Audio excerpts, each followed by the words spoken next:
affiche Exode 6, du verset 6 au verset 8. À toi, je te demande, juste de proclamer sans arrêt.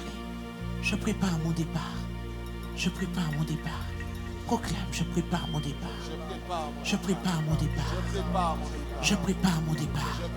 Je prépare mon départ. Continue à proclamer. Je prépare mon départ. Je prépare mon départ. Je prépare mon départ. Je prépare mon départ, je prépare mon départ avec conviction. Je prépare mon départ. Je prépare mon départ. Je prépare mon départ. Je prépare mon départ. Je prépare mon départ. Je prépare mon départ. Je prépare mon départ. Je prépare mon départ. Je prépare mon départ. Je prépare mon départ. Je prépare mon départ. Je prépare mon départ.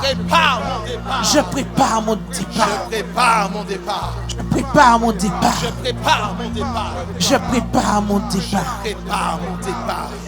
J'ai entendu les gémissements des enfants de Maps que les Égyptiens tiennent dans la servitude et je me suis souvenu de mon alliance, dit l'Éternel. C'est pourquoi ce soir, je dis aux enfants de Maps, je suis l'Éternel. Je vous affranchis des travaux dont vous chargent les Égyptiens. Je vous délivre de leur servitude. Et je vous sauve à bras étendus et par de grands jugements. Je vous prends pour mon peuple. Je suis votre Dieu. Et vous savez que c'est moi l'Éternel, votre Dieu, qui vous affranchit des travaux dont vous chargent les Égyptiens. Je vous fais entrer dans le pays que j'ai juré de donner à Abraham, à Isaac et à Jacob. Je vous le donne en possession. Moi, l'Éternel. Dis avec moi, je prépare mon départ. Je prépare mon départ. Je prépare mon départ. Je prépare mon départ. Je prépare mon départ. Je prépare mon départ. Merci, frère. Je vous invite à vous asseoir dans la présence de Dieu. Nous sommes dans une saison. Je vous dis d'abord shalom. Nous sommes dans une saison particulière. Nous sommes dans une saison de préparation d'une fête particulière. Une fête particulière appelée la Pâque ou la Pessa.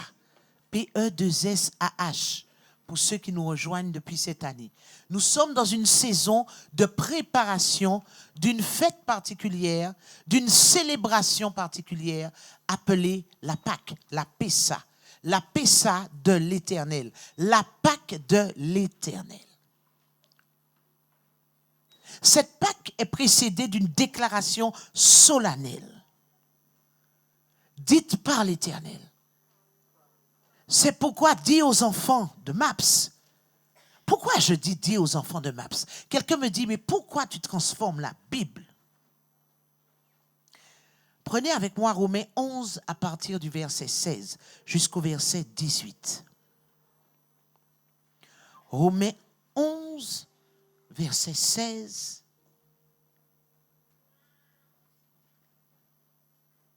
au verset 18. JB, Daniel, Joël, Malfleuri, j'ai besoin de vous juste pour cette partie. Venez près de moi. Romains 11, verset 16. Pourquoi je suis en train de vous parler des fêtes de l'Éternel? Or, Romains 11, verset 16. Restez là, vous deux. Or, si les prémices sont saintes, la masse l'est aussi. Et si la racine est sainte, les branches le sont aussi. Mais si quelques-unes des branches ont été retranchées, et si toi qui étais un olivier sauvage, tu as été hanté à leur place et rendu participant de la racine et de la graisse de l'olivier ou de la sève de l'olivier, ne te glorifie pas aux dépens de ces branches. Si tu te glorifies, sache que ce n'est pas toi qui portes la racine, mais c'est la racine qui te porte. On peut reprendre le verset premier, Chantal. Or, si les prémices sont saintes, voici les prémices. Les prémices, c'est le peuple d'Israël. Les prémices, c'est le peuple choisi de Dieu, le peuple élu de Dieu, le peuple à qui Dieu a fait certaines promesses dans lesquelles nous n'allons pas rentrer personnellement parce que ce sont des promesses qui sont attribuées uniquement, il y a des promesses dans la Bible qui sont attribuées uniquement au peuple d'Israël. Uniquement au peuple d'Israël. Et nous ne pourrons pas rentrer dans ces promesses parce qu'elles appartiennent uniquement au peuple d'Israël. Quand Dieu dit tout Israël sera sauvé, c'est une métaphore. Cette promesse-là est uniquement pour Israël. Ça ne concerne pas les nations. Jusqu'à ce que tout Israël soit sauvé, cela concerne uniquement le peuple physique Israël. Si les prémices sont saintes, voilà le peuple d'Israël. La masse l'est aussi. Et si la racine est sainte, est-ce que tu peux t'asseoir, Joël? Si la racine est sainte, quelle est la racine? Qui est-ce qui constitue la racine? Les patriarches. Alors, exercice de mémorisation. Plus vous allez répéter quelque chose, mieux vous retiendrez et mieux vous apprendrez. Je répète, plus vous répétez quelque chose, mieux vous retiendrez et mieux vous apprendrez. Certaines personnes, vous mettez vos portables pour prendre le message. Mais si vous n'êtes pas des personnes qui êtes des personnes auditives, vous avez plein de messages sur vos portables et ça ne vous intéresse pas, vous n'allez pas les réécouter pour autant. Il y a des personnes, elles préfèrent écrire les messages. Mais ça ne vous sert à rien d'écrire un message, d'avoir un cahier de 290 pages de messages si vous ne les avez pas répertoriés, rangés, de manière à ce que vous puissiez les retrouver au moment opportun. C'est pour cela que je conseille, pour ceux qui aiment écrire, je conseille des répertoires. A, B, C, D, E, F, G. Quand on parle de la PSA, je vais à la lettre P du répertoire. De gros répertoires. Vous pouvez les faire vous-même. A, B, C, D, E, F, G, H, les lettres de l'alphabet. Et quand vous voulez revoir, quand vous devriez revoir vos messages, le répertoire est là. Pour ceux qui sont auditifs, vous devez classer vos audios dans des fichiers. Et les réécouter, les réécouter, les réécouter. C'est ça la méthode de mémorisation pour une meilleure application de la parole de Dieu. Vous devez avoir des méthodes. Si vous n'avez pas de méthode, vous ne retiendrez pas. Vous pouvez avoir 10 000 portables, 10 000 messages, vous ne retiendrez pas. Il faut que le message vous serve à quelque chose. Si vous prenez vos ordinateurs, vous devez classer dans des fichiers et revoir vos messages. Vous devriez tous me dire, la racine, ce sont les pères, Abraham, Isaac et Jacob. Parce que c'est un message que nous avons déjà vu et revu. Mais si nous ne le répétons pas, nous ne le mémorisons pas. La racine sont les pères, les patriarches. Abraham, Isaac et Jacob.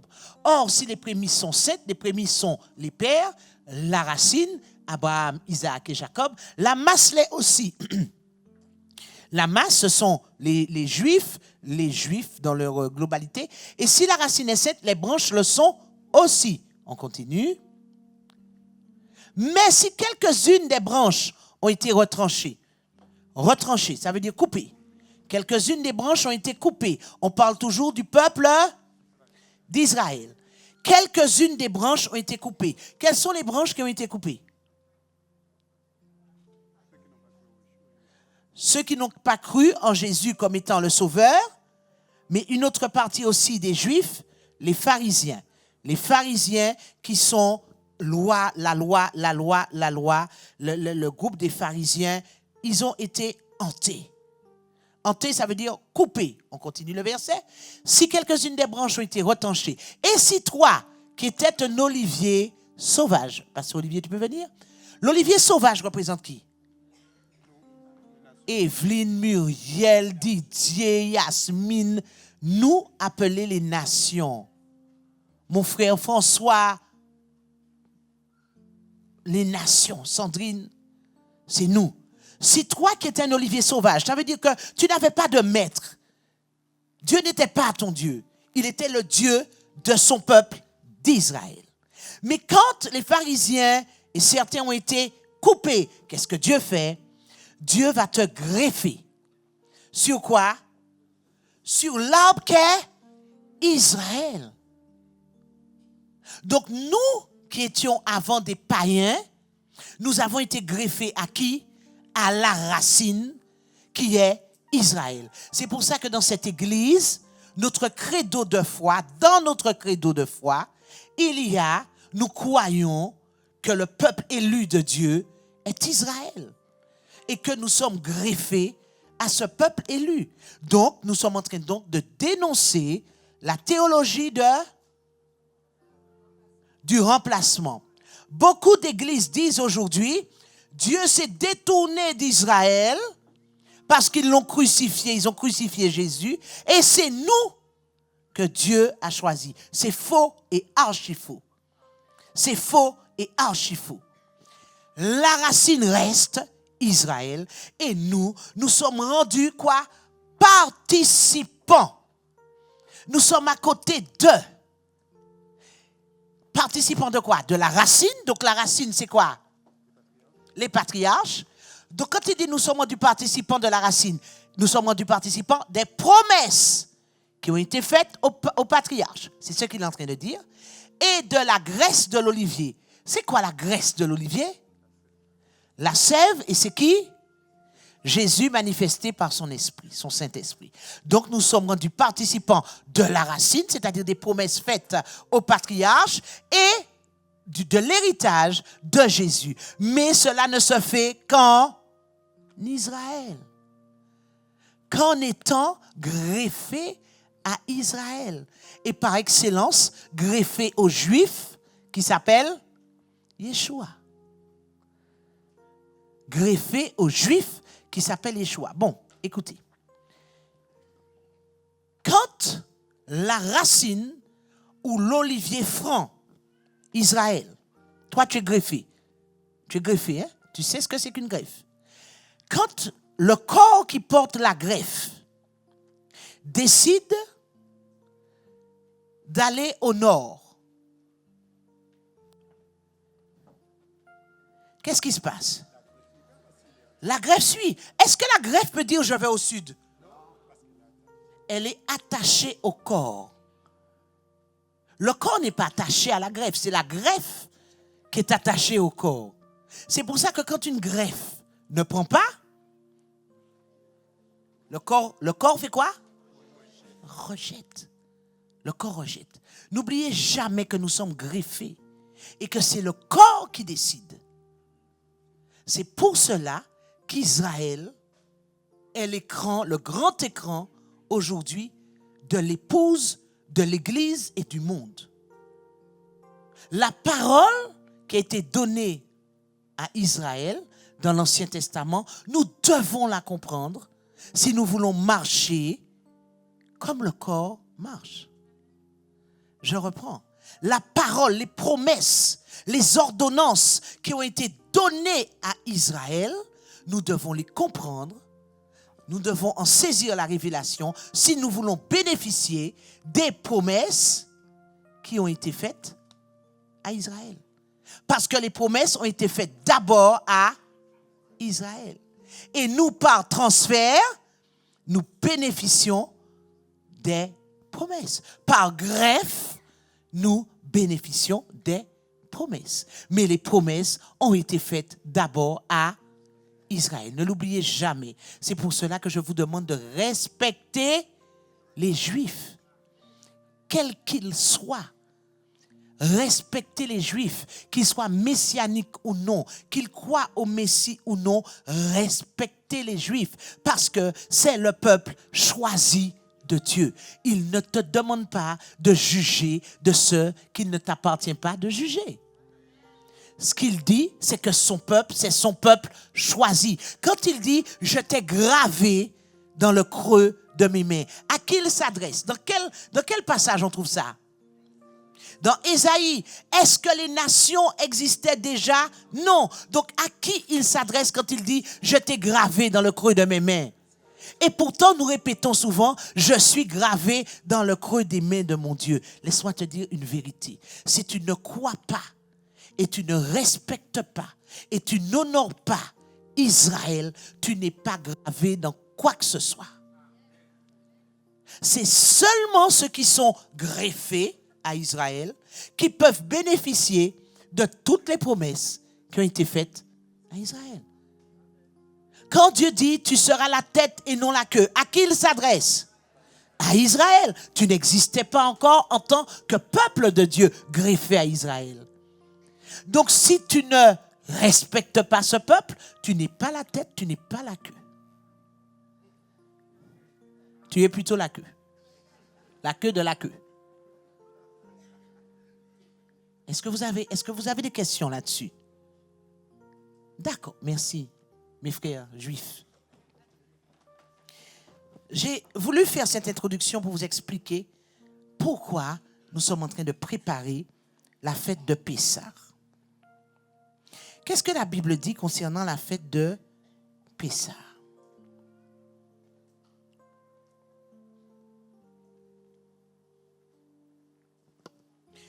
Exode 12, verset 14.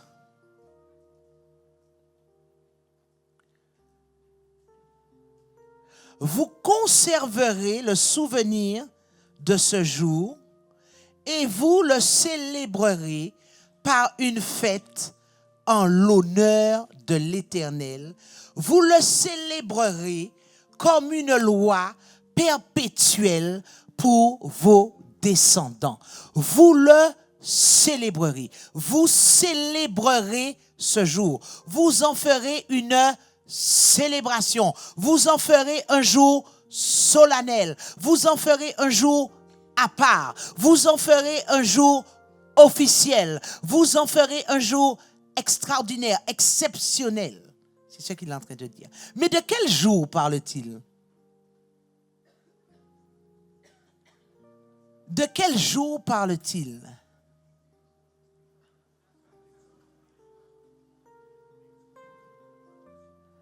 La première fête de Pâques a été célébrée où? En Égypte. Il parle du jour de la 10e plaie. L'Éternel parle du jour de la 10e plaie. Donc, la fête de Pâques est associée à une 10e plaie. Mais s'il y a une 10e plaie, c'est qu'il y a 9 avant. 8, 7, 6, 5, 4, 3, 2, 1. Qu'est-ce qu'une plaie?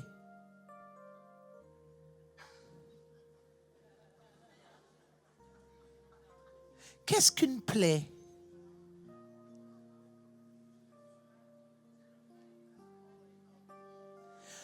Un jugement en opposition à quoi? Un jugement de Dieu en opposition à quoi? À la résistance, à l'opposition de. C'est un jugement envoyé par Dieu. Pour que Dieu puisse envoyer un jugement, il faut qu'il y ait résistance. Pour qu'il y ait 10 plaies, il faut qu'il y ait 10 saisons, 10 manières, 10 fardeaux, 10 catégories de fardeaux, 10 jougs. Vous me suivez? D'accord, ok. On revient dessus. Ne vous inquiétez pas. Est-ce que tu sais qu'il y a une prophétie sur ta vie qui doit se réaliser?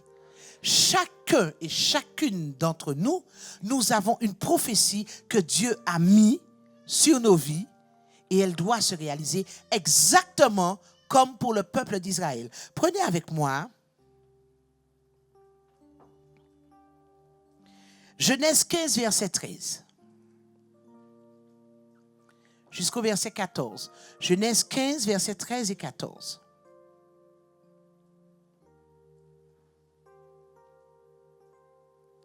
Et l'Éternel dit à Abraham, sache que tes descendants seront étrangers dans un pays qui ne sera point à eux, ils y seront asservis et on les opprimera pendant 400 ans. Mais je jugerai la nation à laquelle ils seront asservis et ils sortiront ensuite avec de grandes richesses. L'Éternel dit à Abraham, pendant 400 ans, le peuple sera captif. 400 ans, c'est long, hein? 400 ans, c'est long pour le peuple élu de Dieu. Toi, tu es quoi? Tu es quoi? 400 ans, c'est long pour le peuple élu de Dieu. Et toi, tu es le peuple greffé. 400 ans de servitude. Et toi, tu es le peuple greffé. Et tu ne voudrais pas souffrir de quelques jougs, de quelques fardeaux,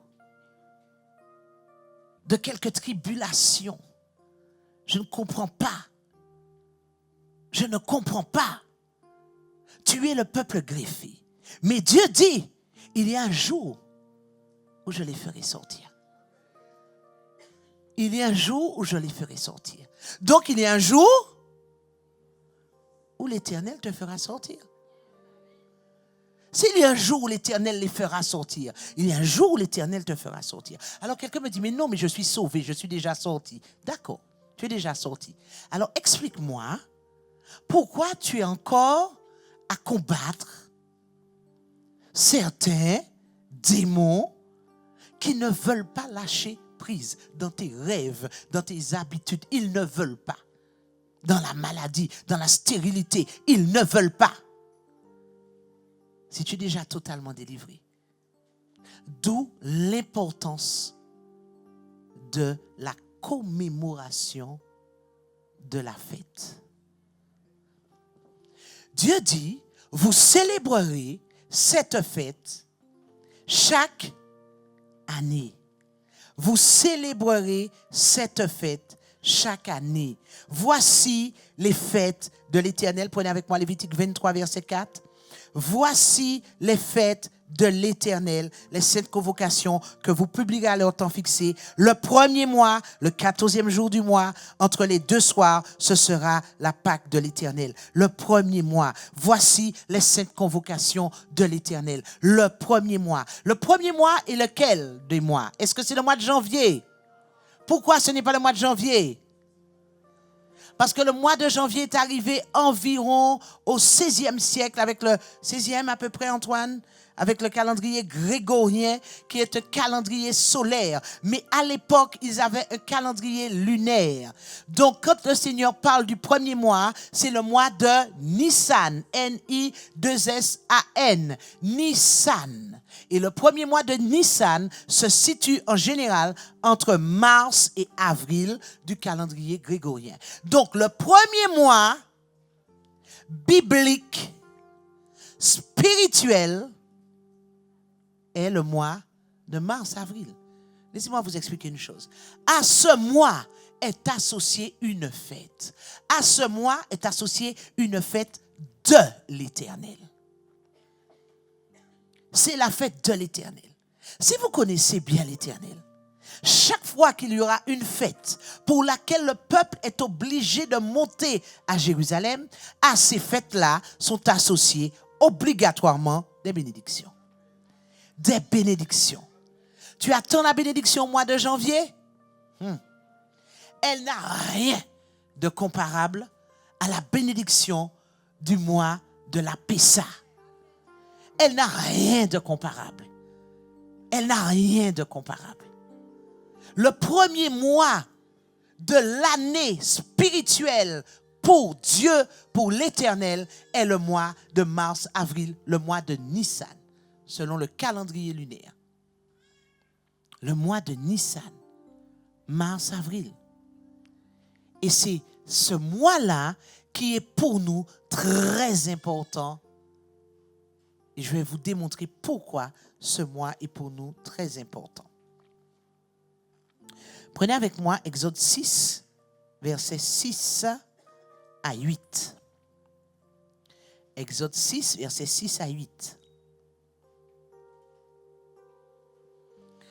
Pendant que tu cherches, dis sur ta vie. Il y a une prophétie sur ma vie qui doit se réaliser. Parle sur ta vie. Il y a une prophétie sur ma vie qui doit se réaliser.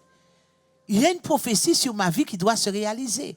Est-ce que tu penses que tu es déjà arrivé à la plénitude de tout ce qui doit arriver sur ta vie?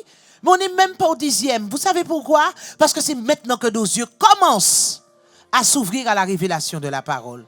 Maintenant, nous pouvons prier avec un vocabulaire profond qui correspond à la mentalité de Dieu, qui correspond au cœur de Dieu. Maintenant, nous pouvons parler de choses que nous connaissons et que nous maîtrisons. Maintenant, avant non. Avant non. Exode 6, de 6 à 8. C'est pourquoi dit aux enfants d'Israël, je suis l'Éternel.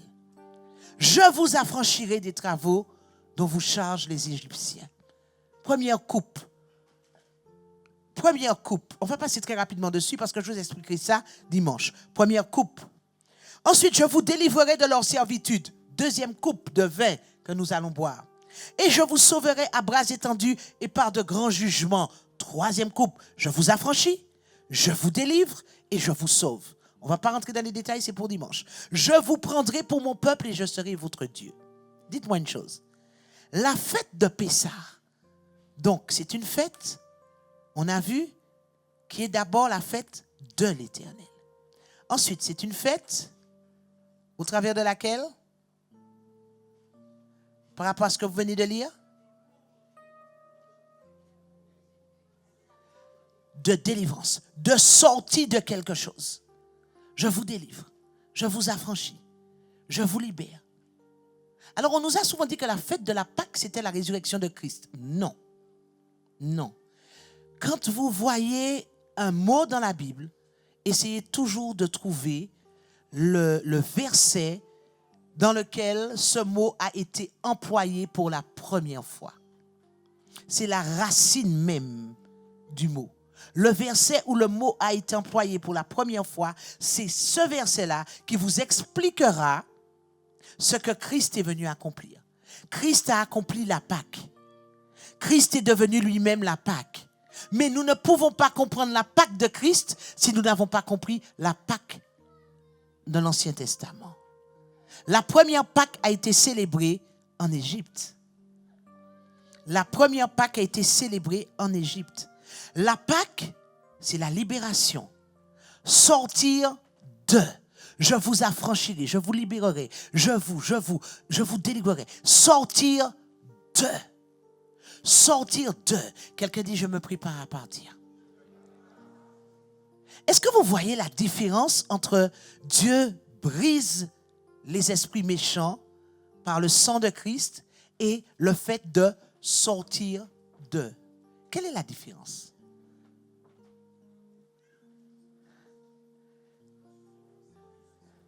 L'action est générée par qui là? Par nous. Par nous. À la fête de Pâques, c'est nous qui prenons la décision sur le conseil de l'Éternel au travers de la fête de Pâques. C'est nous qui prenons la décision de sortir de quelque chose. De la même manière que le peuple d'Israël a ramassé toutes ses affaires et a quitté l'Égypte, nous devons, en préparation de ce grand jour, commencer à identifier toutes les mentalités, toutes les attitudes, toutes les situations desquelles nous devons sortir. C'est pour ça que la fête de Pâques est associée aussi à la fête des pains sans levain. C'est quoi les pains sans levain? Le levain représente, le levain, c'est le symbole du péché. Donc, dès maintenant, les Juifs commencent à nettoyer. Ils commencent dès maintenant. Ils n'attendent pas la fête des pains sans levain qui va se situer après le jour de la Pâque. Dès maintenant, ils commencent à regarder dans leur maison, est-ce qu'il y a du levain? Je suis en train de te préparer au protocole du départ. Il y a un protocole pour le départ. Tu ne peux pas venir célébrer la Pâque comme ça. Tu ne peux pas. Tu ne peux plus, en tout cas. Tu ne peux plus Tu ne peux plus dire, oh, il est ressuscité, puis chanter, il est ressuscité. Non, là, quand tu étais enfant, tu pouvais faire ça. Mais maintenant que tu es devenu fils mature, maintenant que tu es devenu un youos, un fils mature, un youos, c'est un fils mature, responsable de ce qu'il fait, capable de recevoir un héritage. Maintenant que tu es devenu un youos, tu ne peux plus venir célébrer la Pâque comme tu l'as fait les années précédentes. Parce que tu sais que tu dois d'abord commencer à traquer dans ta vie le vieux levain. Tout ce qui est péché, tout ce qui ne glorifie pas Dieu. Tout ce qui ne glorifie pas Dieu. Quelqu'un dira, mais chaque année c'est la même chose. Il y a une chose que tu n'as pas remarquée. Moins tu te prépares et plus tu es éligible pour mourir dans le désert. Oui, tu sortiras avec nous, mais pour mourir dans le désert. Oui, tu vas célébrer la Pâque avec nous. Vous vous souvenez, l'huile sur la barbe d'Aaron qui descend, la grâce apostolique fait que tu vas sortir avec nous. La grâce apostolique fait que tu vas sortir avec nous. Ça veut dire quoi? Que tu vas bénéficier des richesses des Égyptiens. Ha! Parce que quand ils sortent, qu'est-ce que Dieu dit? Ils sortent avec de grandes richesses. Quand ils sont entrés en Égypte, Michel, ils étaient combien? 70. Quand ils sont rentrés en Égypte, ils étaient 70. 400 ans, 430 ans plus tard. Je ne vais pas rentrer dans les détails du calcul. Ils ne sont pas d'accord, les Juifs. 430 ans plus tard, ils ressortent à combien? Qui peut me dire? Alors, 600 000 hommes à pied, sans compter les femmes et les enfants. On estime environ 2 à 3 millions. Ils sont entrés à 70. Mais Dieu dit, il y a une prophétie sur ce peuple-là. Il y a une prophétie. Des 70, au travers des 400 ans, 430 ans pour certains, et 210 pour d'autres, 210 ans pour d'autres. Antoine, je te demande d'aller chercher ça, parce que c'est intéressant, c'est très intéressant de savoir en fait qu'on compte l'esclavage depuis Abraham. On parle d'esclavage dès lors que le peuple d'Israël n'est pas dans son pays. Donc, tu verras que en fait, c'est 210 ans réellement en Égypte. C'est à Antoine et à Michel que je m'adresse, les professeurs, 210 ans seulement en Égypte. On ferme la parenthèse. Donc, qu'est-ce que Dieu dit? Dieu dit, au travers de l'esclavage, au travers de l'épreuve, je vous ferai sortir de là avec de grandes richesses. Prenez Genèse 15, verset 13. On reprend le même passage de tout à l'heure. Genèse 15, verset 13. Et l'Éternel dit à Abraham, sache que tes descendants seront étrangers dans un pays qui ne sera point à eux, ils y seront asservis, et on les opprimera pendant 400 ans. Mais je jugerai la nation à laquelle ils seront asservis, et ils sortiront ensuite avec... Ils sortiront ensuite... C'est ce qui est associé à la fête de Pâques, frères et sœurs. Mais pour ça, il y a un protocole. Les richesses ne te font plus cligner des yeux. Dieu est en train de dire, Pâques 2019, tu dois sortir avec de grandes richesses. Mais je dis bien, tu dois sortir. Tu dois sortir avec de grandes richesses. Donc, dès maintenant, qu'est-ce qu'il faut que tu fasses? Regarde, tu sais que la fête de Pâques, c'est déjà entre le 19 pour les Juifs, 19 jusqu'au 27, mais pour nous, ce sera le 21. La fête de Pâques, pour les Juifs, c'est entre le 19 et le 27 avril. Pour nous, ce sera le 21. Enfin, pour certains d'entre nous. Est-ce que tu es prêt à sortir avec de grandes richesses? Alors, quand on parle de richesse, vous voyez tout de suite argent. Non. Non. Capacité, aptitude, don, expertise, expérience, etc., etc. C'est ce que Dieu dit. C'est ce que Dieu dit. Mais pour cela, tu dois te conformer à quoi? Au protocole de quelle Pâque? La Pâque de Christ ou la Pâque? La première Pâque? tu dois d'abord retourner au commencement. Alors, on va voir le protocole de la première Pâque. Prenez avec moi Exode 12, 1 à 20. Exode 12, 1 à 20. L'Éternel dit à Moïse et à Aaron dans le pays d'Égypte, ce mois-ci sera pour vous le premier des mois. L'Éternel établit donc une nouvelle loi. L'Éternel dit à Moïse et à Aaron dans le pays d'Égypte, ce mois-ci sera pour vous le premier des mois. Donc il s'agit du mois de Nissan. Il sera pour vous le premier des mois de l'année. L'Éternel met une règle là. Il met une règle, on ne peut ici au soir, c'est le mois de l'année spirituelle de l'Éternel. Parlez à toute l'assemblée de Maps et dites, le 10e jour de ce mois, on prendra un agneau pour chaque famille. Un agneau pour chaque maison. Si la maison est trop peu nombreuse pour un agneau, on le prendra avec son plus proche voisin. Selon le nombre des personnes, vous compterez pour cet agneau d'après ce que chacun peut manger. Ce sera un agneau sans défaut, mâle, âgé d'1 an. Vous pourrez prendre un agneau ou un chevreau. Vous le garderez jusqu'au 14e jour de ce mois et toute l'assemblée de Maps l'immolera entre les 2 soirs. On prendra de son sang et on en mettra sur les 2 poteaux et sur le linteau de la porte des maisons où on le mangera. De quel agneau s'agit-il pour Maps? Yeshua, le Christ. Le Christ. Il s'agit du Christ aujourd'hui, puisque nous savons que l'Ancien Testament est l'ombre des choses à venir. Jésus est venu accomplir donc la Pâque en devenant lui-même l'agneau sans défaut, sans tache. C'est bien ça. L'agneau sans défaut, sans tache. On prendra de son sang et on en mettra sur les 2 poteaux et sur le linteau de la porte des maisons où on le mangera. Le sang sur les poteaux et sur les linteaux. Aujourd'hui, le sang, il est où?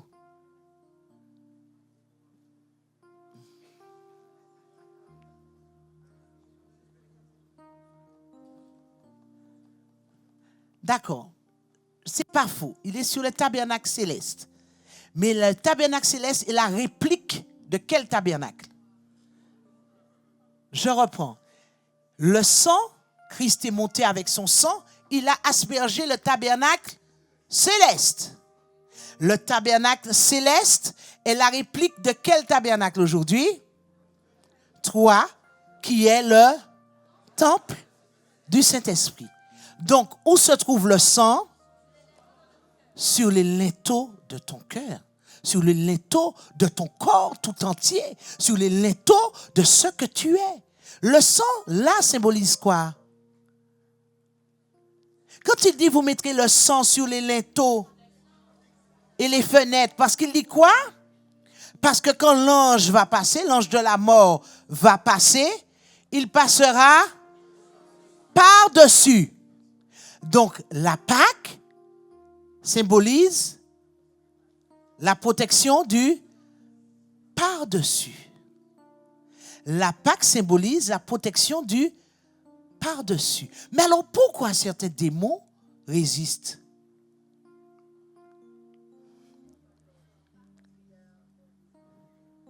Parce qu'il y a encore des domaines dans notre vie qui n'ont pas été traités comme ils devaient être traités. Donc le sang n'affecte pas certains domaines de notre vie. Laissez-moi vous montrer quelque chose. Cette même nuit, verset 8, on en mangera la chair, rôtie au feu.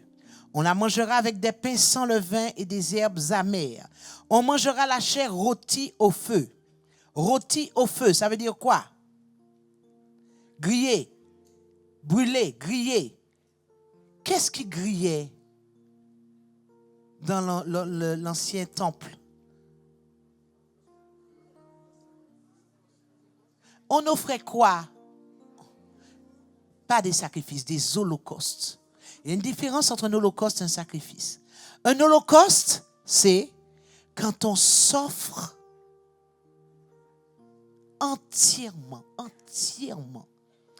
esprit, âme et corps. C'est ça l'Holocauste. Romains 12, verset 1. Offrez vos corps comme un sacrifice vivant, saint et agréable.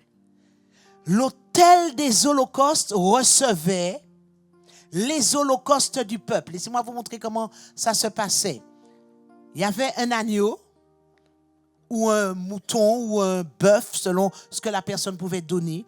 Le sacrificateur venait, il posait sa main sur la tête de l'agneau. Donc, qu'est-ce qu'il faisait? Il s'identifiait à l'agneau avant que l'agneau ne monte sur l'autel des holocaustes, sur le grillage là, l'autel des holocaustes, la grille là, la première chose qu'on voit quand on monte dans le tabernacle, l'autel des holocaustes. Là, on revient à la Pâque. Il dit, vous allez donc faire cuire cet agneau entièrement. Qu'est-ce qu'il est en train de nous dire? À nous. La Pâque, notre Pâque, doit passer par le fait d'être consumé entièrement sur l'autel des holocaustes. Si nous voulons bénéficier des résultats de la Pâque. L'esprit, l'âme et le corps. Nous devons tous prendre un temps avec le Seigneur parce que vous regarderez, vous relirez le passage chez vous, tout doit être mis.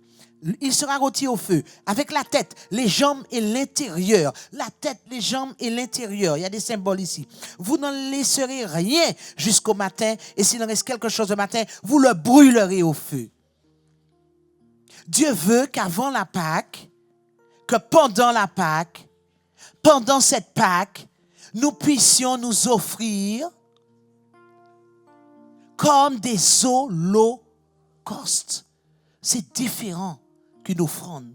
Des holocaustes, ça veut dire quoi? Seigneur, brûle en moi ce qui ne correspond pas à ce que tu veux. Seigneur, j'ai tel péché au-dedans de moi. Brûle en moi. Je le confesse. Je monte volontairement sur l'autel parce que je n'en veux plus. Seigneur, c'est le moment ou jamais de se libérer en montant volontairement sur l'autel des holocaustes. Seigneur, ça ne va pas. La Pâque, je me livre comme un sacrifice. Je me livre comme un sacrifice. Je me livre comme un sacrifice. La fête des pains sans levain. J'enlève toute forme de péché au-dedans de moi.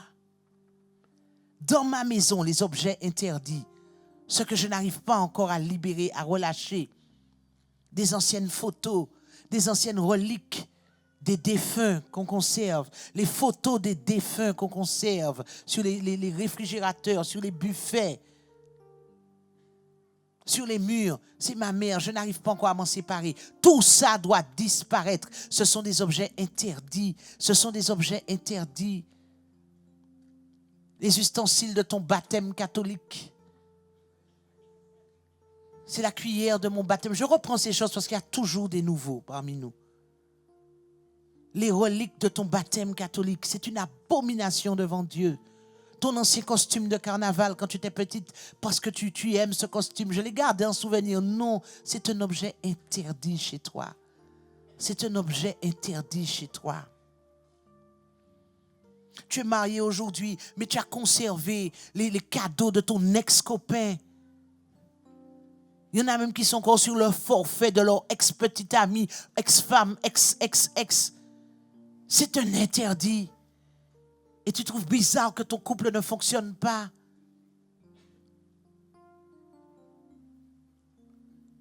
La Pâque de l'Éternel, ce n'est pas une mince affaire, vous savez. Nous devons commencer à nous nettoyer. Nous devons commencer à nous nettoyer. Nous devons commencer à nous nettoyer. Quand vous le mangerez, vous aurez vos reins sains, vos souliers aux pieds, votre bâton à la main, et vous le mangerez à la hâte. C'est la Pâque de l'Éternel. Vous voyez qu'on ne perd pas de temps pour ça. Vous savez pourquoi? Parce qu'à ce jour-là, en particulier, quelque chose doit être, j'ai envie de dire, détruit dans vos vies. Mais c'est ce jour-là. Après ce jour-là, ce n'est plus le jour. C'est pour ça qu'il faut connaître la parole de l'Éternel. Après ce jour-là, c'est une autre fête. Mais ce jour-là, quelque chose doit tomber. Ce jour-là, il doit y avoir 10 plaies qui ont été traitées. 10 jugements qui ont été envoyés. Ce jour-là. Cette période-là. Je vais dire cette saison-là. Après cette saison-là, ce n'est plus la saison. On passe à une autre saison. On passe à la saison de Pentecôte. Donc tu ne peux pas revenir. Tu peux demander pardon pour tes péchés. Tu peux te repentir. Mais le résultat, la récompense, la bénédiction que tu peux prétendre à la fête de Pessah n'est pas la même à la fête de Shavuot ni à la fête de Sukkot. Chaque fête est associée à un protocole. Là, Pessah, c'est la fête où Dieu dit « J'arrête les Égyptiens dans ta vie. Je stoppe, moi l'Éternel. » Écoute ce que Pessah veut dire. Hein? Moi l'Éternel, j'ai entendu tes cris. Ça fait 400 ans que tu cries. Regarde comment Dieu n'est pas sur la durée. Dieu a un temps marqué. Dieu marque son temps. Dieu marque son temps. Ça fait 11 mois que tu cries. C'était pas encore le temps. Ça fait 11 mois que des Égyptiens sont comme ça après toi, à ton boulot, à la CAF, à la maison, partout. Tu as des Égyptiens, la maladie, les Égyptiens. 11 mois, ce n'était pas encore le temps. Ce n'était pas encore le temps. Mais un mois qui arrive, où l'Éternel dit, j'ai entendu les gémissements de Patricia, j'ai entendu les gémissements de Rachel, j'ai entendu les gémissements de Sophie, j'ai entendu les gémissements de Katie, j'ai entendu les gémissements de Jean-Claude, j'ai entendu. Vous pensez que l'Éternel n'avait pas entendu avant? Comprenez comment Dieu fonctionne. Vous savez pourquoi? Parce que toutes les fêtes de l'Éternel sont là pour le glorifier, lui. Et non pas pour nous délivrer, nous. La délivrance qu'il opère au-dedans de nous, c'est toujours pour le glorifier, lui.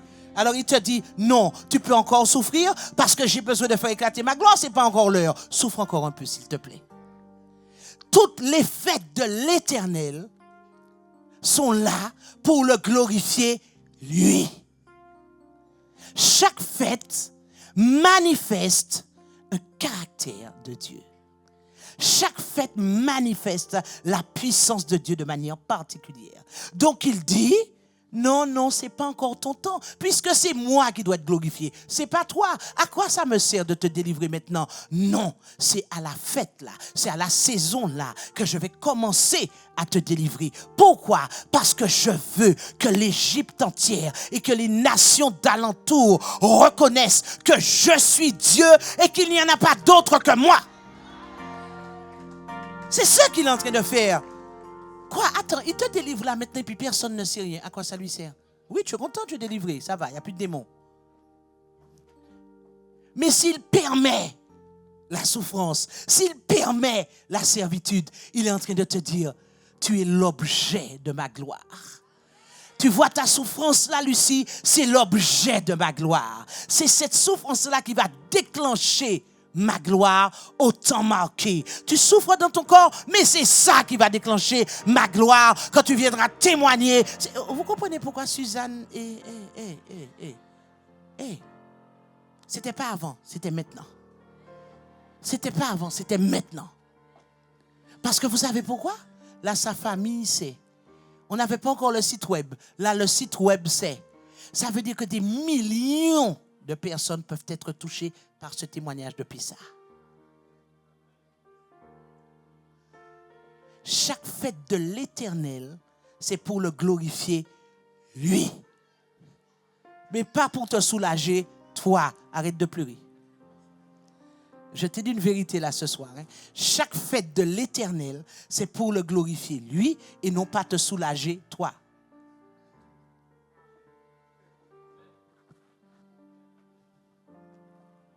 J'ai entendu les gémissements pendant 400 ans. 400 ans, Alors, moi, je suis en train de me dire, mais la Voie lactée était tellement opaque ça n'a pas traversé la Voie lactée pour arriver 400 ans de souffrance. Non, il fallait que Dieu se glorifie. Il fallait qu'il se glorifie. Et vous allez voir tout ça dimanche par les displays. Il fallait qu'il se glorifie. La fête de Pâques, c'est une fête de souvenirs. C'est une fête de souvenirs. La Bible dit, souviens-toi. Bon, vous savez pourquoi Dieu dit souviens-toi? Souviens-toi. Souviens-toi de quoi? Des cris que te faisaient pousser les Égyptiens. Donc Dieu est en train de dire souviens-toi de ta souffrance. Pourquoi Dieu veut que nous nous souvenions de notre souffrance? Parce qu'une fois que nous oublions la souffrance, nous recommettons les mêmes erreurs. Ça, c'est l'être humain dans toute sa splendeur. Il faut se souvenir de la souffrance. Il faut se souvenir de la souffrance. Même si vous ne vous souvenez pas des détails, mais vous devez vous souvenir qu'un jour vous avez souffert et que l'Éternel est venu vous délivrer. Il faut vous souvenir. Il faut vous souvenir. Vous savez, avant d'épouser Michel, bien longtemps avant, j'ai connu des petits amis, des friends, des boyfriends, appelez ça comme vous voulez, qui m'ont pratiquement tous fait passer, j'allais dire comme Paul, sous une table tout debout, mais ça, c'est pas français. Ça, c'est Paul William. Mais qui n'étaient pas, je dirais, qui ont révélé la souffrance au-dedans de moi. On va dire ça comme ça. Ils ont révélé la souffrance. Ce n'est pas eux qui m'ont fait souffrir, mais ils ont révélé et réveillé la souffrance au-dedans de moi. Mais cette souffrance était souvent dans l'addiction, la dépendance affective.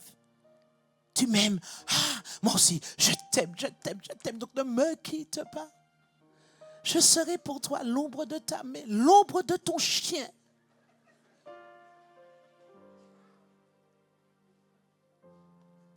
Et quand on me shootait, parce que des fois on me shootait,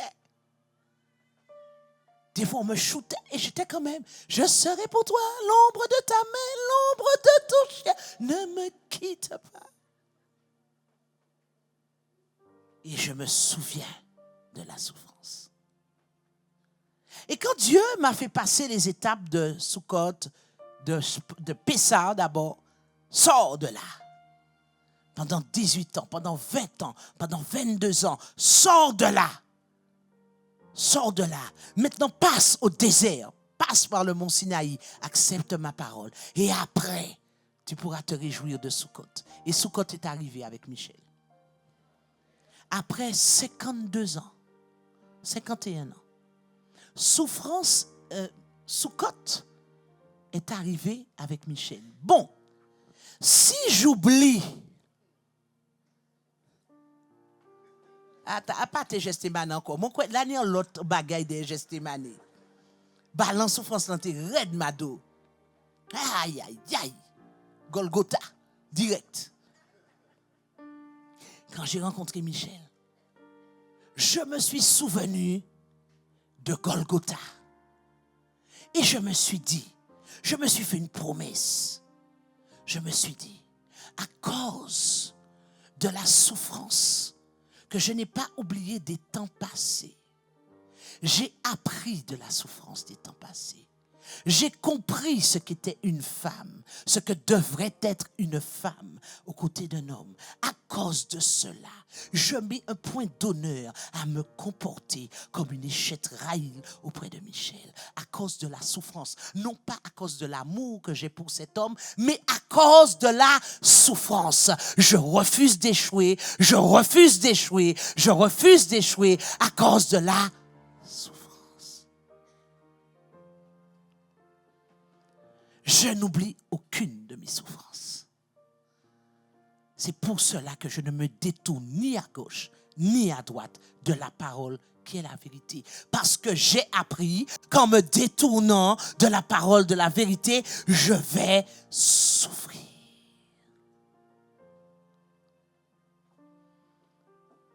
Je ne veux rien oublier. Parce que le souvenir procure, génère l'expérience qui te donne l'apprentissage et l'expertise de quelque chose. Aujourd'hui, j'ai l'expertise de ce qu'il ne faut pas faire. Je ne sais pas pour toi, mais moi, aujourd'hui, j'ai l'expertise. Je suis devenu professionnel dans l'art de connaître ce qu'il ne faut pas faire. Je suis une professionnelle. C'est pour cela que je suis enracinée. Mais ce n'est pas simplement à cause de mon obéissance, mais c'est surtout à cause de la souffrance de la désobéissance. Qu'est-ce que tu as oublié que Dieu doit te remémorer? Qu'est-ce que tu as oublié que Dieu doit te remémorer? Parmi nous, certains n'ont pas encore assez souffert. Moi, je sais qu'il y a une époque où je n'avais pas assez souffert. Il était obligé de continuer. Toi, tu dis, mais non, mais ce n'est pas juste. Oui, c'est juste. Parce que Dieu sait exactement ce dont on a besoin pour que nous puissions obéir. Il sait exactement. Alors, quel domaine de ta vie la souffrance doit être réactivée pour que tu ne puisses pas oublier, pour que tu ne puisses pas oublier qu'un jour, il est descendu, il t'a sauvé. Parce que certains d'entre nous avons mis en oubli. Et nous nous comportons comme des gens sans loi, sans Dieu. Parce que nous avons oublié. Mais Dieu a une manière de nous remémorer les choses en nous replongeant dans la même souffrance jusqu'à ce que tu apprennes. Alors pour éviter qu'il ne te replonge, n'oublie pas. Souviens-toi. Célèbre ta sortie d'Égypte. Moi, je prends le temps. Je prends le temps. Aujourd'hui, c'est mon anniversaire. Hier soir, merci mon frère Daniel. Hier soir, je n'ai pas pu dormir de la nuit. Michel peut vous dire, je n'ai pas pu dormir de la nuit. Quand j'ai essayé de poser la tête sur l'oreiller, il fallait que je me réveille chaque fois. Et ce n'était pas simplement pour dire au Seigneur, c'est mon anniversaire, je te loue, etc. Non. C'était, Seigneur, tu m'as sorti de l'Égypte. Tu m'as sorti pour que je sois aujourd'hui ce que je suis. Mais qui suis-je? J'étais sur l'autel des holocaustes pendant toute la nuit, jusqu'au petit matin, 5h30 du matin. Seigneur, me voici. Si toutefois tu vois encore au-dedans de moi quelque chose qui ne te plaît pas, brûle, consume. Qui suis-je, Seigneur? Qui suis-je devant ta grandeur? Je n'ai aucun doute.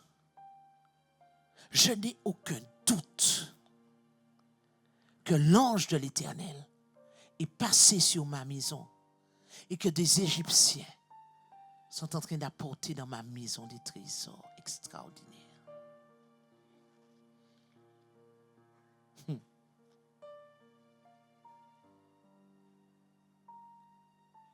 Une offrande volontaire.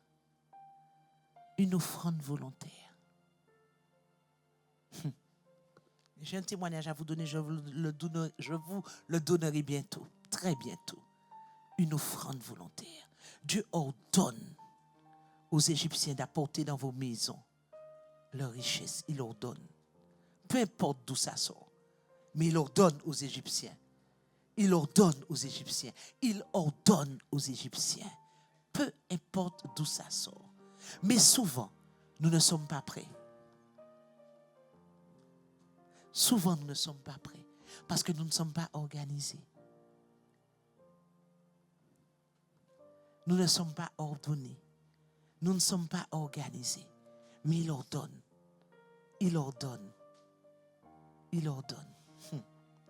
Pessah, je terminerai en vous disant, Pessah, faites du souvenir.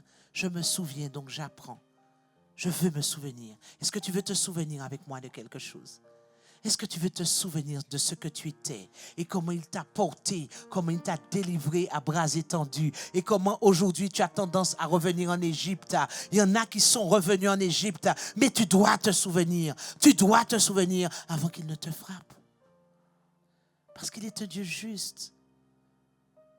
Il est un Dieu juste. La fête de la liberté, je sors de mes limites. Je sors de mes limites. Le mois de mars a été pour vous, en tout cas de ce que j'ai ressenti, un mois où vous avez été fatigué, haletant. Vous êtes resté dans la zone de combat, mais c'était juste un fil, suspendu à un fil pour certains d'entre vous. Entre les virus, entre la fatigue incompréhensible, entre je ne comprends pas ma vie, certains d'entre vous, à un moment il faut comprendre votre vie quand même, hein? Non, mais à un moment, il va falloir vraiment comprendre votre vie parce que Pessar après Pessar, vous ne comprenez toujours pas votre vie. Je ne sais pas ce qu'on peut faire encore. Hein? Vous devez comprendre votre vie. Vous devez la saisir, vous devez la maîtriser. Je saisis ma vie, je ne la subis pas, je la saisis. Je suis prophète de ma destinée. Je suis le prophète de ma destinée. Je suis le prophète de ma destinée.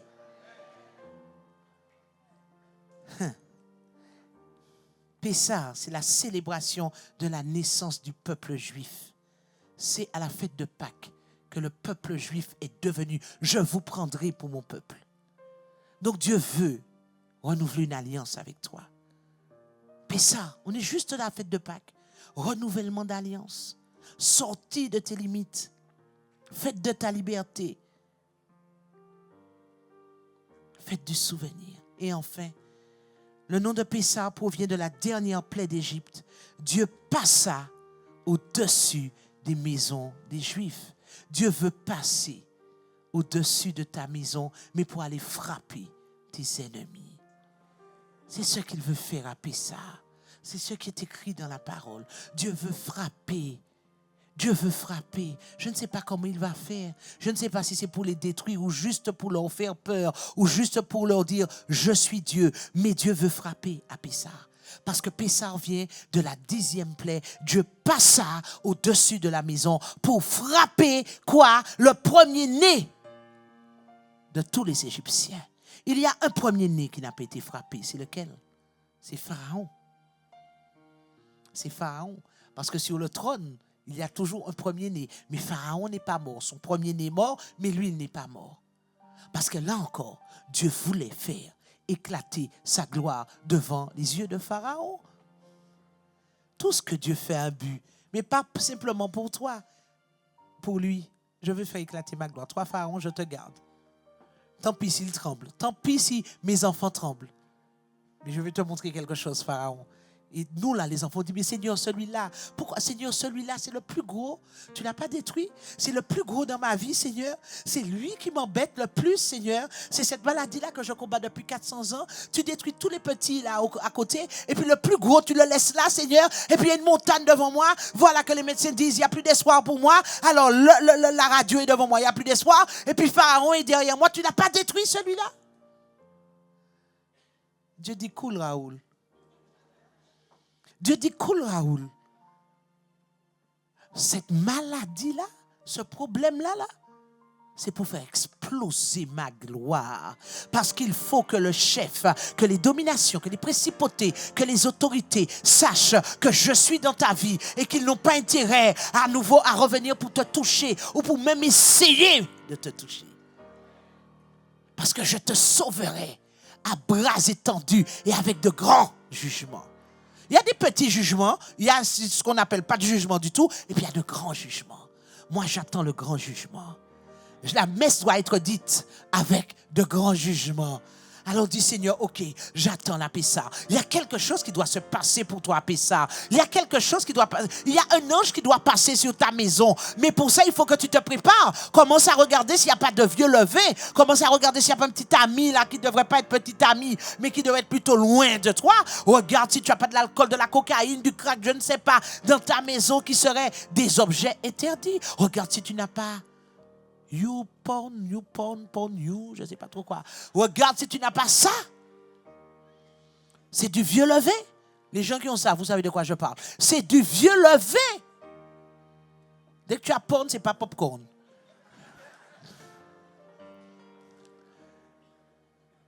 Oui, mamie, ce n'est pas grave. Il ne faut pas que tu saches. Regarde si tu n'as pas de vieux levé. Regarde si tu n'as pas de vieux levé. Parce que l'ange va passer. L'ange va passer. Mais s'il trouve dans ta maison quelque chose qui lui correspond, qu'est-ce qui se passe? C'est l'ange de la mort qui passe. Hein?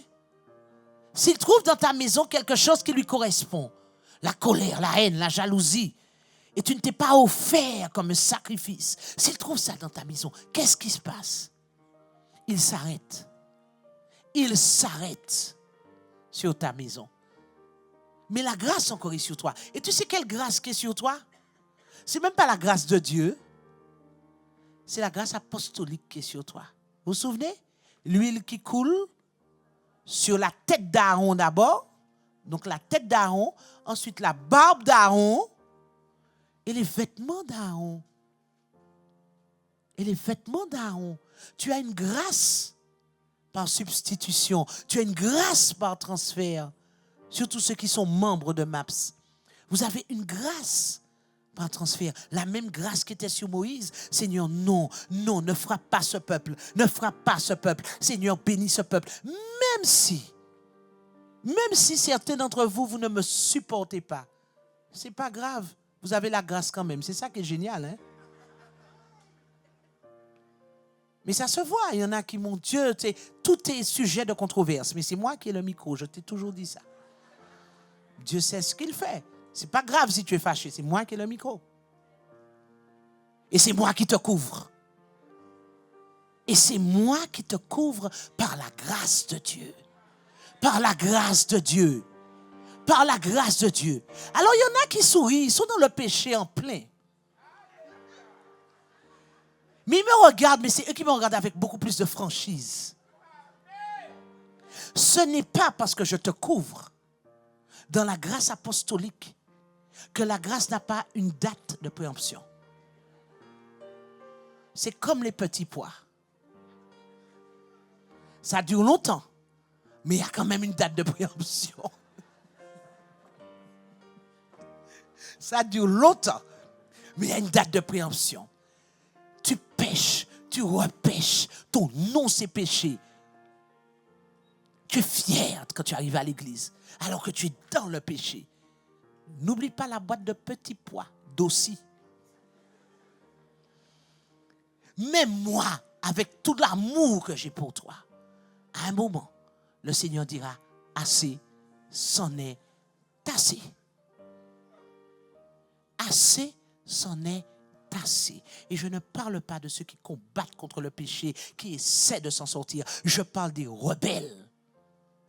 Parce qu'il y a des rebelles. Est-ce que vous savez qu'il y a des Corées ici? Vous vous souvenez du peuple de Corée qui s'était levé contre Moïse en disant, mais nous aussi on peut être des chefs. Nous aussi on est des leaders. Lève-toi pour que je puisse voir comment le Seigneur à la pisse va casser tes ailes. Lève-toi. Il faut que tu te lèves pour que Dieu puisse se manifester dans cette assemblée. Il faut que tu te lèves. Il faut que tu te lèves pour que Dieu puisse se manifester dans cette assemblée. Toi, tu crois qu'il ne te voit pas. Tu penses que nous ne te voyons pas. La grâce a une date de préemption. Et je vais te dire une chose, c'est presque périmé là. Là, tu es sûr, Cathy, comment ça s'appelle? La date de dernière pas d'utilisation, les 6 mois après. DLU, DLC? C'est laquelle? La DLU ou la DLC? La date optimale. Ah, ça, je ne connaissais pas celle-là. La DLO? La date limite. D'accord. Tu es dedans. Tu es dedans. Tu es dedans. Réveille-toi. Parce que Dieu est en train de nettoyer son église. Réveille-toi. Il y a péché, péché. Il y a péché, péché. Il y a ceux qui ne sont pas encore matures pour affronter la charge du diable. Mais toi, ce n'est pas une question de maturité, c'est une question de rébellion. Et permets-moi de te dire, c'est une question de vice. 2 choses. Le vice est en toi.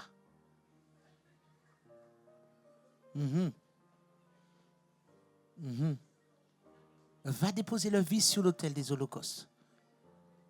Et la rébellion aussi. Ah, maman, je sens qu'il y a des gens là, Germain, ils sont en train de se dire, mais pourquoi elle ne dépose pas le micro? Non, c'est moi qui ai le micro. Est-ce qu'on peut chanter ce soir? Non, mais je les vois. Le pire, c'est que je les vois. Hein. Ils sont dérangés. Ils sont... Ah! Oui! C'est le centre apostolique. C'est le centre apostolique. C'est le centre apostolique. Tu n'es pas dans une église pastorale, tu es dans un centre apostolique. Et le centre apostolique, c'est l'ordre dans le désordre. Il n'y a qu'une vision. Il n'y en a pas 36 000. Il n'y a qu'une vision. Une seule vision. Et en ce moment, nous préparons la vision de sortir. Je sors de quelque part. Et je veux aller célébrer la Pâque de l'Éternel. Et quand je te parle, moi-même, je m'examine. Moi-même, je suis la première à monter sur l'autel des holocaustes. Seigneur, s'il y a quelque chose qui ne va pas, montre-moi, détruis, arrache, enflamme. Enflamme-le. Amen.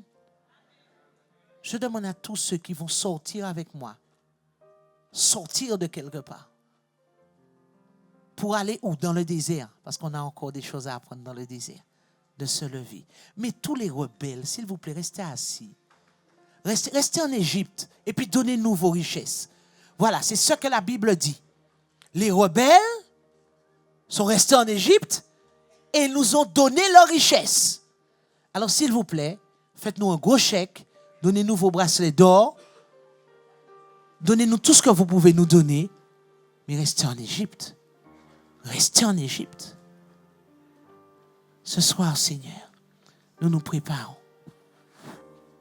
Nous nous préparons. Nous nous préparons. Quels sont ceux qui font sérieusement le mikvé de prière? Levez la main. OK. Quels sont ceux qui ne font pas sérieusement le mikvé de prière? Levez la main. OK. Fais attention, hein, tu ne vas pas faire la pessa. Hein? Tu sais ça? Seigneur, ce soir, nous prenons la décision de traquer le vieux levain. Nous prenons la décision parce que tu as fait une convocation solennelle. Et dès maintenant, nous nous préparons. La Pessah pour nous, Seigneur, va être célébrée le vendredi 19 et le dimanche. Le vendredi 18 et le dimanche 21. Entre 10 et 18, le vendredi saint, 19 et dimanche 21. Seigneur, il nous reste juste une semaine. Une semaine. Une semaine. Tu nous as parlé à chacun d'entre nous. Chacun d'entre nous. Nous savons exactement ce qui ne va pas. Nous savons exactement ce qui ne convient pas à ta fête. Et je me souviens de cette parabole, Seigneur, où tu envoies chercher les invités et les invités refusent de venir. Tu envoies chercher les hommes dans la rue, les mendiants, etc. Et il y a un mendiant qui n'était pas habillé en habit de fête. Et tu lui as dit, pourquoi tu t'es présenté comme ça devant moi, sans tes habits de fête? Seigneur, nous voulons nous présenter avec nos habits de fête. Nous arrêtons, Seigneur. Nous arrêtons parce que c'est une saison solennelle. C'est une saison solennelle. C'est la fête du souvenir. Un jour, tu nous as enlevés de la boue du péché. Un jour, Seigneur, tu nous as retirés de la gueule des lions. Un jour, Seigneur, tu as combattu pour nous les loups. Nous avons vu ta main. Nous avons apprécié ton secours. Nous voulons nous souvenir. Nous voulons nous souvenir. Parce que si toutefois, il y a quelque chose dans nos vies que nous avons négligé et qui aujourd'hui est un levain, un vieux levain, nous te demandons de nous pardonner. Nous te demandons de nous pardonner. Nous te demandons de nous pardonner. Nous te demandons de nous pardonner. Nous te demandons de nous pardonner. Ouvre nos yeux pour que nous puissions traquer le vieux levain. Que nous puissions faire une alliance avec nous-mêmes ce soir. De prendre le temps de fermer les yeux chaque jour pour écouter ce que tu as à nous dire. Afin que tu puisses nous montrer là où nous nous sommes éloignés. Parce que l'ange de l'Éternel, l'ange du jugement doit passer. L'ange du jugement doit passer. Il y a une saison, il y a 7 jours pendant lesquels l'ange du jugement doit passer. Il y a 7 jours, Seigneur. Cela ne va pas durer longtemps. Cela ne va pas durer une vie.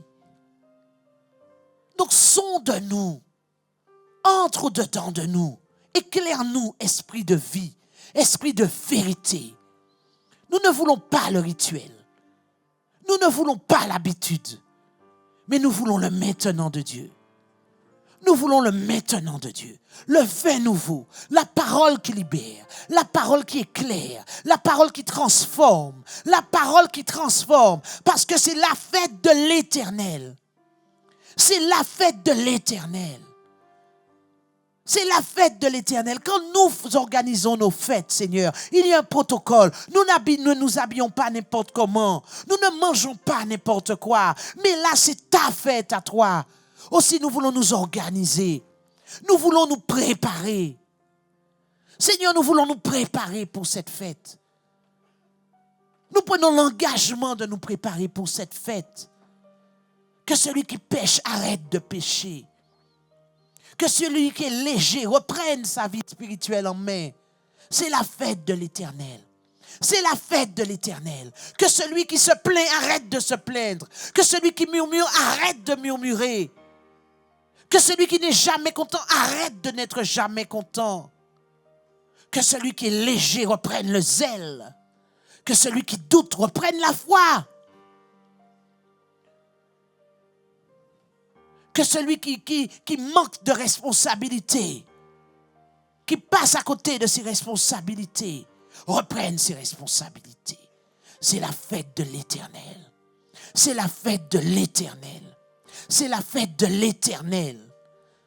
C'est la fête de l'Éternel. Nous montons sur l'autel des holocaustes. Comme des sacrifices vivants. Nous montons, je monte, Seigneur. Je ne sais pas pour les autres, mais je monte. Je n'en sors pas tant que tu ne m'auras pas dit d'en sortir. Je monte, Seigneur, sur l'autel des holocaustes. Que ton feu, Seigneur, que ton feu éclaire au-dedans de moi. Mon esprit, mon âme et mon corps. Vois si je suis sur une mauvaise voie. Vois si je suis sur une mauvaise voie. Vois si je suis sur une mauvaise voie. Vois si je suis sur une mauvaise voie. Seigneur, je veux me présenter devant toi avec mes habits de fête. Parce que c'est la fête de l'Éternel. Parce que c'est la fête de l'Éternel. Et à cause du respect que j'ai pour toi. Non pas à cause des récompenses associées à la fête, mais à cause du grand respect que j'ai pour toi. Je veux me préparer à célébrer la fête de l'Éternel. Je veux me préparer à célébrer la fête de l'Éternel.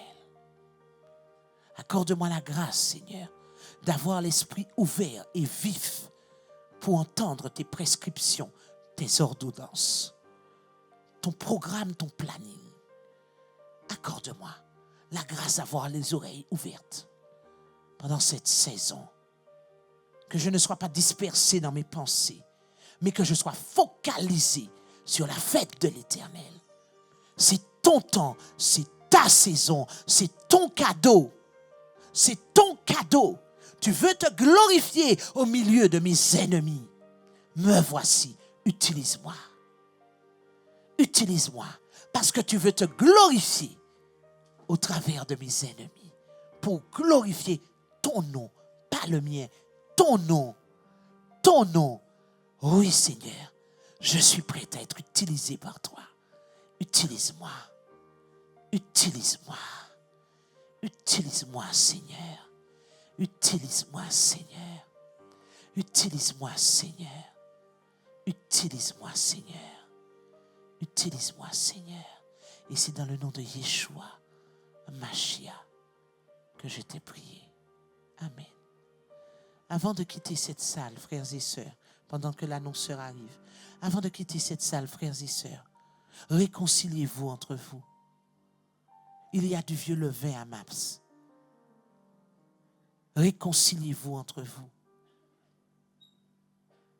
Réconciliez-vous entre vous. N'allez pas chez vous enlever le vieux levain alors qu'il est déjà là, dans l'église. Commencez par nettoyer. Réconciliez-vous. Stoppez la division. Réconciliez-vous avant de partir ce soir. C'est ce que Dieu attend de vous. Il y a des personnes qui ne se saluent même plus dans cette église. Ce n'est pas normal. Ce n'est pas normal. Réconciliez-vous ce soir. Demandez-vous pardon. Réconciliez-vous. Ôtez le vieux levain du sanctuaire de l'Éternel.